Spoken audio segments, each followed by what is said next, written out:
National conference के सदर और साबिक वज़ीर आला डॉक्टर फारूक अब्दुल्ला ने वज़ीर आज़म नरेंद्र मोदी के साथ हुई कुल जमाती मीटिंग को खुशगवार करार देते हुए कहा कि ये पहला कदम था कि जम्मू कश्मीर में किस तरह हालात बेहतर बनाए जाएं और एक ऐसी सियासी दौर शुरू किया जाए।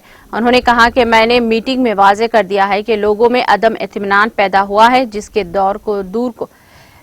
दौर को करने की जरूरत है जिसको दूर करने की जरूरत है। मौसूफ ने इन बातों को इजहार हफ्ते के रोज यहां अपनी रिहाइशगाह पर मुनक़दा एक मुख्तसर से प्रेस कॉन्फ्रेंस के दौरान किया है। इस मौके पर नेशनल कॉन्फ्रेंस के नायब सदर और साबिक वज़ीर आला उमर अब्दुल्ला भी मौजूद थे। उन्होंने कहा कि वज़ीर आज़म के साथ बातचीत अच्छी रही, सबने अपने अपने ख्यालात सामने रखे। ये पहला कदम था कि किसी तरीके से जम्मू कश्मीर में हालात को बेहतर बनाया जाए और एक सियासी दौर को शुरू किया जाए।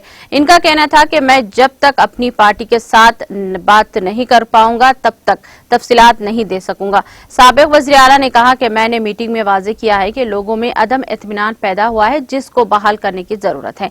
उन्होंने कहा कि मैंने वाज़ेह अल्फाज में कहा कि मुल्क के पहले वज़ीर आज़म ने रायशुमारी का वादा किया, फिर वादे को वफा नहीं किया गया। नरसिम्हा राव साहब ने अटॉमी का वादा किया, वो भी नहीं दी गई और लोगों में अदम इत्मीनान पैदा हुआ है, इनको दूर करने की जरूरत है।